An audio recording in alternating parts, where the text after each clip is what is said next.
Et je vais donc vous parler un peu de la pompe à huile.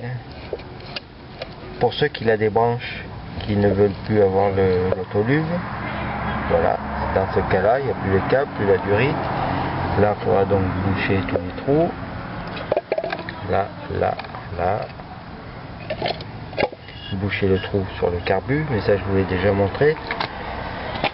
Alors, soit vous la laissez telle qu'elle est, comme ça, montée avec son pignon, et à ce moment-là, elle tourne à vide, puisque ça c'est entraîné directement par le pignon de vélo. Elle tourne à vide, et au bout d'un moment, et ben, à mon avis, elle grippe par manque d'huile, ou elle s'use pour rien. Ça se trouve, elle bloque, j'en sais rien. Mais bon, il vaut mieux la préserver, je pense. Alors, deux solutions. Soit on l'enlève, il y a deux vis là, et là dessous, soit on l'enlève donc avec ça, plus son pignon d'entraînement. À ce moment-là, il faut boucher entre ce côté-là et ce côté-là. On presse et toupe avec un boulon de rondelle, c'est bon, ça marche.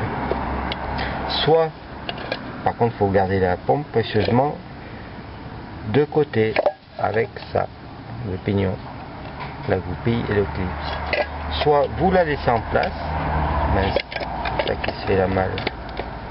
Ça c'est recherché par contre, le petit joint. Soit vous la laissez en place comme ça, et on n'enlève que le clips, la goupille et le pignon. Et l'étanchéité sera faite comme à l'origine par l'axe de la pompe à huile. Je vais vous montrer comment on enlève juste ça, et puis ça ira bien. Sans compter que elle ne tournera plus, elle ne va pas s'user, elle est huilée, elle ne va pas gripper, et en plus vous savez où elle se trouve. C'est ça l'intérêt. Bon, alors pour désactiver la pompe à huile, c'est pas bien dur. Vous profitez d'une vidange, vous enlevez le carter, ici le clip, et ben, il suffit de le faire sauter. Ben, moi à une main c'est encore un peu chiant. Ça y est, il a sauté, il n'est pas loin, il est là. Voilà, c'est un clip normal. Ensuite on lève le pignon, il est là. Tiens, j'en profite pour regarder s'il a toutes ses dents. Il a toutes ses dents. Je le pose là. Et on lève l'espèce de goupille qui elle est là, et donc qui entraîne la pompe à travers le pignon, comme ça. Et ensuite vous laissez tel quel. Et vous voyez bien que l'étanchéité est assurée par l'axe de la pompe.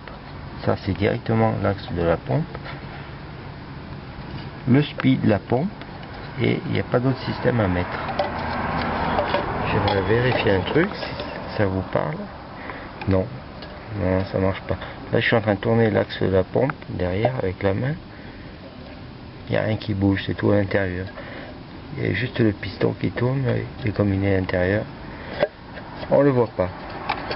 Voilà comment on désactive la pompe à huile tout en la laissant de côté sous son carter, et on n'en parle plus. Et surtout on ne risque pas de l'abîmer. Je vous rappelle que c'est ça le plus grand intérêt. Par contre ces pièces là à garder précieusement. Et je vous dirais même, je ne l'ai pas encore fait, vous les emballez bien, les trois pièces là, le clips, l'axe. Oh, je crois que je vais faire ça. Et le pignon, vous les mettez sous le carter, bien calé, avec de la mousse, ce que vous voulez, que ça bouge pas. Et vous mettez votre carter de pompe, comme ça vous savez où sont les pièces en plus. Ça serait pas con à faire. Sauf que moi je sais où les mettre. Voilà, c'est tout ce que j'avais à vous dire. Après je sais pas trop ce que je vais faire. Si toutefois vous tenez absolument à enlever la pompe, pour une question de poids ou autre, hein, c'est pas mes affaires, il ne suffit pas de dévisser ces deux vis.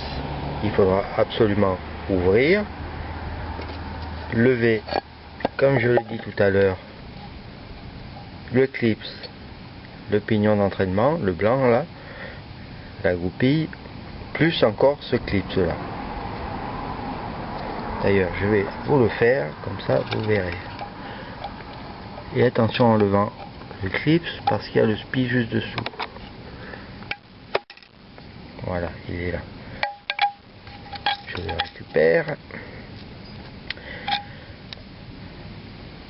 Donc il n'y a plus rien qui retient la pompe. Ensuite, eh ben, on peut enfin dévisser.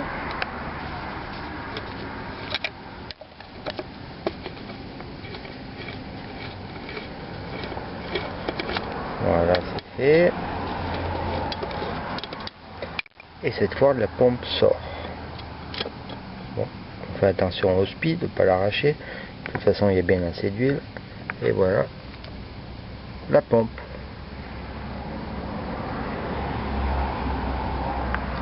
Ah ouais, d'accord. Ça alors, elle vient pas du tout comme la première que j'avais. C'est quoi ce bins? Normalement, elle reste prise sur la vis sans fin. C'est une vis sans fin, ça. Attendez, on va mieux le voir. Vous voyez, c'est une vis sans fin. Et sur les deux autres, j'y suis pas arrivé. Bon, bref, là, l'axe sort.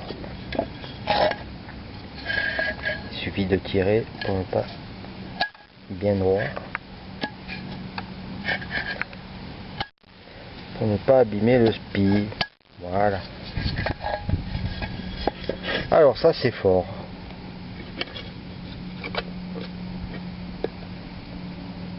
Eh ben il était bon le spi. Hein. Il est... Comme il retient bien.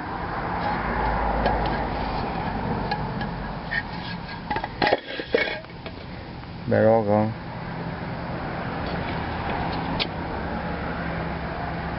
Mais ouais, ça fait ventouse en dessous.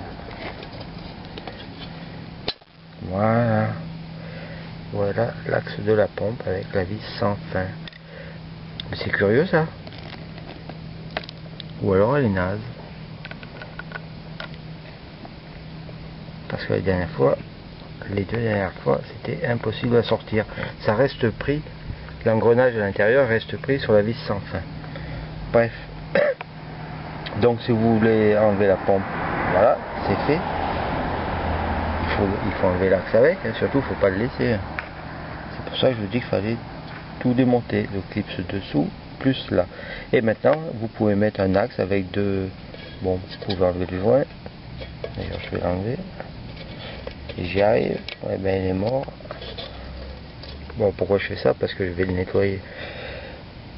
Et c'est ici que vous mettez votre axe, un boulon avec un presse-étoupe ou des rondelles caoutchouc de plombier. Enfin, vous démerdez à faire l'étanchéité entre là et là. Autre solution qu'on trouve aussi sur le forum, c'est découper une plaquette à peu près de cette forme, un joint caoutchouc et deux vis. Une plaquette fermée, hein, pas avec un trou, sinon ça sert à rien. Enfin, en gros, à peu près la forme du joint, un joint de caoutchouc dessous et deux vis. Remarquez, si vous laissez le joint, vous pouvez mettre juste une plaquette bien serrée, ça devrait faire l'affaire aussi. Vous voyez le joint, il est mort. Bon, ça fait ça de plus. Voilà donc pour conserver la pompe, mais surtout conserver-la, hein, avec tout ce qu'il faut, les deux clips, l'axe, la petite goupille, enfin tout quoi, hein. Voilà, on passe à la suite côté carbone. Ah, bingo, j'ai compris pourquoi ça sortait cette fois l'axe. Parce qu'en fait, quand vous voulez enlever que la pompe, le carter est encore monté, il y a encore les pignons, ça ok. Et le problème, c'est que le pignon, le gros blanc, là, est en prise directe sur le vilebrequin, sur le pignon de vilebrequin. Donc, vous pouvez pas tourner ni ça, ni la pompe sur l'axe, pour dévisser. Regardez, là, j'ai revissé le sans fin sur le pignon. Regardez quand je tire la vis sans fin. Regardez la poulie, là. Hop, elle tourne, et quand ça arrive au bout, et ben l'axe sort. C'est impossible à faire si vous avez encore le pignon en prise derrière. Et de toute façon, ça sert à rien d'enlever que la pompe. On peut peut-être le faire en tournant le volant à la main. Alors, dans le sens inverse, histoire de dévisser la vis sans fin, comme c'est en prise. On tourne le volant et petit à petit on dévisse et après ça sort. Voilà une solution. Mais cet axe-là reste sur le carter. Remarquez, il fait l'étanchéité et votre pompe n'est plus entière. Et bien je suis content d'avoir appris ça aujourd'hui. Alors pour en finir avec cette histoire de l'autolube supprimé. Alors regardez bien le carbu côté gauche quand vous regardez la route, vous êtes assis, vous regardez la route. Starter, ralenti, richesse ou vis d'air. Mais André c'est une vis d'air. Donc l'important, c'est pas ça du tout, hein, c'est juste pour vous repérer, je vous montre ça. L'important, c'est cette durite là. Alors pas celle-là, c'est normal, c'est une surverse du réservoir, ça aussi. Une surverse de la cuve plutôt. Essayez, vous remplissez la cuve d'essence, vous retournez le carbu, ça sort par là et par l'autre d'en face. L'important c'est cette durite là. C'est l'ancienne durite qui devait donc amener l'huile de votre pompe autolube en dessous. Wow, je vais vous montrer ça. Après si c'est pas clair, ça va être dessous. Voilà, en gros c'est comme ça sur le moteur. Ici il y avait la pompe et la durite, ça c'est l'accélérateur, la durite qui passait par là derrière, qui amenait l'huile par là directement ici à l'entrée de la pipe d'admission. Bon, si vous supprimez l'autolube, ça il faut absolument le boucher. Ici ce n'est pas bouché. Si vous ne le bouchez pas, ça vous fait une entrée d'air directement dans le cylindre et risque de serrage à tous les coups. Donc cette durite à boucher. Bah, c'est vite bouché, hein. Un bout de durite comme ça, qui claque, pincé au bout ou une vis au bout et c'est réglé. Mais c'est très important à ne pas oublier.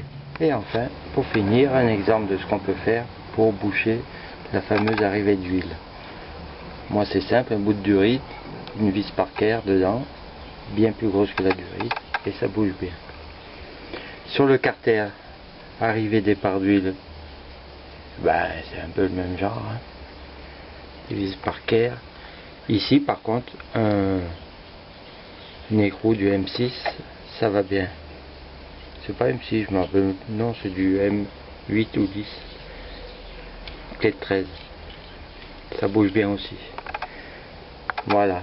Maintenant, on a fait le tour de l'affaire.